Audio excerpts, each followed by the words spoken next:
legislation is really against the thrust of how conservation was working in this area. Those that know a lot about the subject, for instance, Anson St, who's the biodiversity officer with the National Parks Association and is a resident of Old Errol Bay. He knows how to pick a good suburb in which to live. He's seriously concerned about this. He's had a fair bit to do with opposing the legislation. He concedes that most of the clearing is going to be broadacre clearing west of the divide, but there are areas of the Shoalhaven that we really are vulnerable, and we also need to make sure that the legislation protects the corridors that have been established through interaction between bush care groups and the national parks, between, for instance, areas like the national parks along 7 Mile Beach going up to the reserve on the top of the escarpment. I'm frantically trying to think of the name of it. It's escaped me. But all those sorts of things seem to be at odds with this new legislation. But in any case, I urge councillors to support the motion. It's really just to send a message to the state government that we want protections in the regulations as rigid as possible so that the biodiversity in the Shoalhaven is protected and we protect endangered species. Yeah. Thank you, Madam Mayor. Thank you. Councillor Gartner. Madam Mayor, I think I'd like to bring the councillors' attention to the fact that the consequences of this legislation are already felt in the Shoalhaven. I was at the St George's Basin community meeting last night, and the Anson St developer has logged all those trees on the weekend following the passing of this legislation. I have in front of me the media release to the 2ST saying that residents of Collingwood Beach claim Shoalhaven City Council is wasting time and money, and this is your motion that we so proudly moved last Strategy and Asset Meeting, Councillor Proudfoot. It's now being called a waste of money, and those people are claiming that the State Legislative Council passed a motion endorsing the removal of vegetation. Unanimously. There you go. So it's really not something that is just to do with biodiversity in the broad general sense. Opportunists will use this legislation to undermine the work that we are doing to preserve our unspoilt Shoalhaven, something that we need to take very seriously and that we certainly need to urge our local government members, both Mr Ward and Ms Hancock, to get some protection that we can actually act on to look after our unspoilt Shoalhaven. Thank you.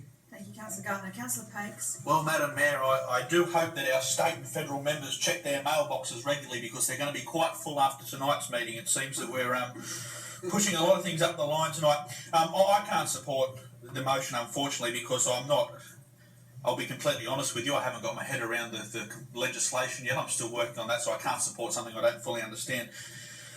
What I will say, and I'll apologise if I offend now, that, you know, when it suits councillors to write to state members, it suits them quite well, but we've been pushing on this side of the chamber now for a few weeks, a simple intervention to our state members in regards to slugging our residents with a huge rate rise that's going to have direct impact on them.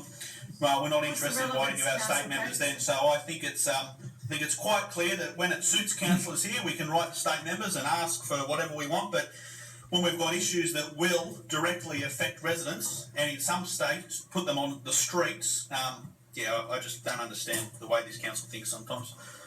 Thank you, Councillor Watson. Madam Mayor, I might have been inclined to support this motion. However, Councillor Gartner convinced me not to.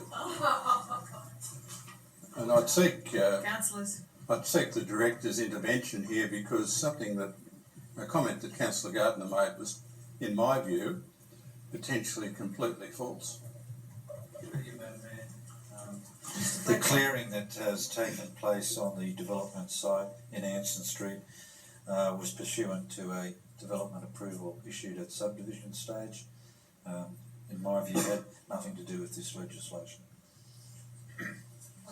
My concern, Madam Mayor, is I'm not on top of the legislation. I did read the original draft and I saw a significant number of problems in there, particularly for farmers because they were going to be placed in a position, in my view, where they'd probably have to lodge development applications for a lot of activities that they didn't prior to this legislation that, strangely enough, the National Party seems to think is marvellous stuff. But having read the original draft, I didn't think it was quite so marvellous.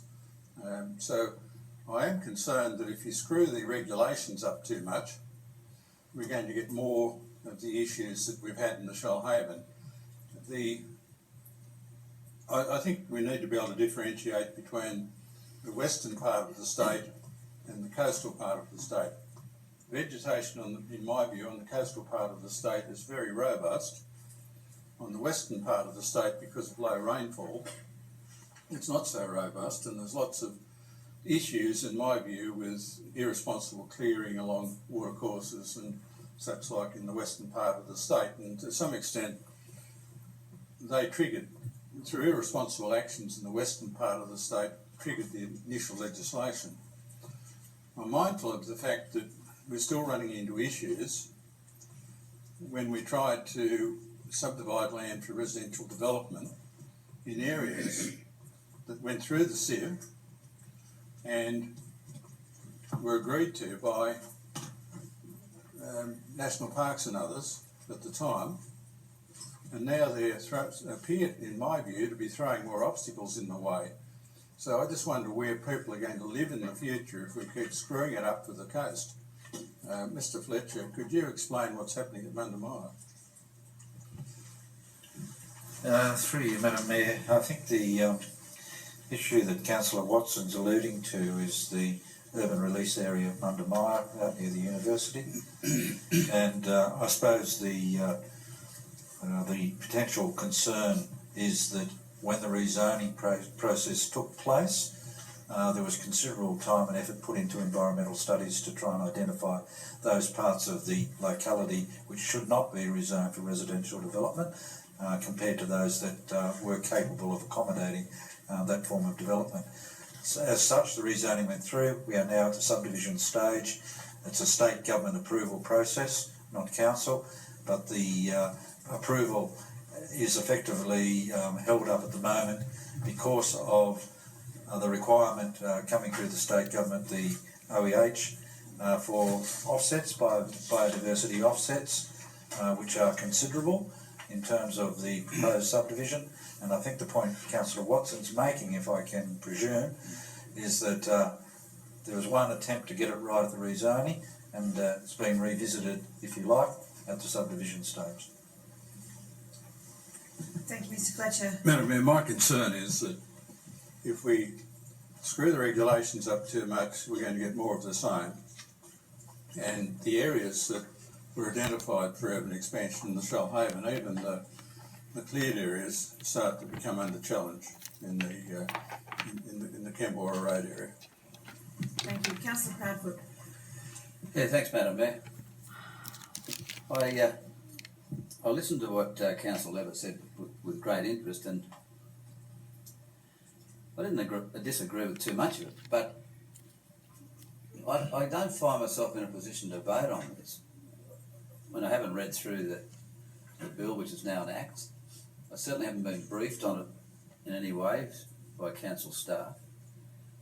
So I would rather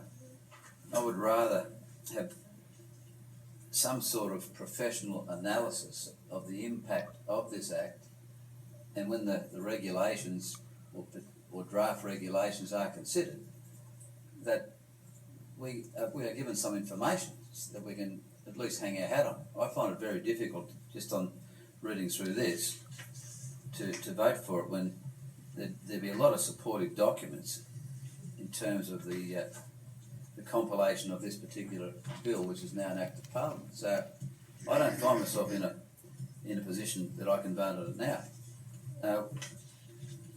What Councillor Gartner said before, I'm still trying to work out what she was talking about. Mr. Fletcher's explained the DA process on Anson Street, and then the other voting in the upper house of the state parliament regarding this particular motion in front of us. I don't see where they're even slightly related, but I think in fact they're quite divorced. So I would rather this come back to council, and I could support if you change it, that it does come back to council in some sort of a professional report that we can get our head around. And rather than be voting on this now, that's what I prefer to go.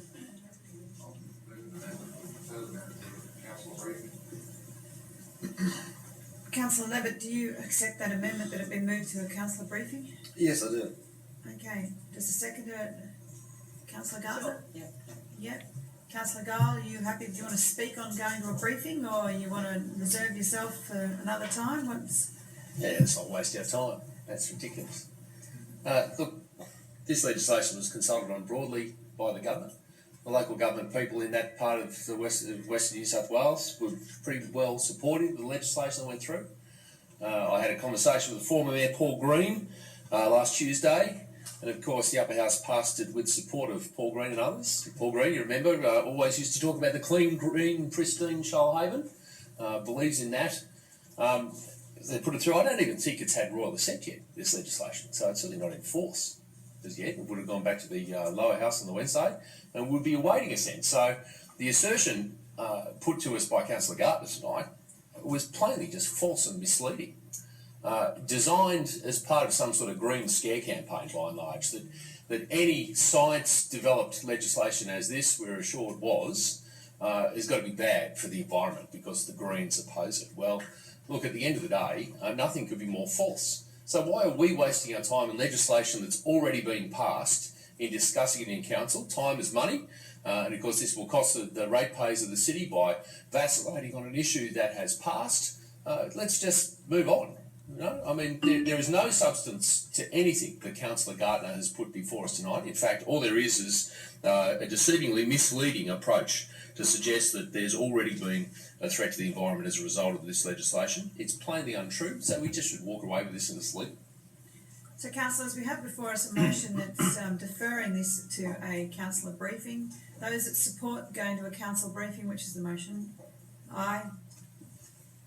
That's Councillor Finley, Gash, Wells, Levett, Sheen, Aldrich, Gartner, Watson and Proudfoot.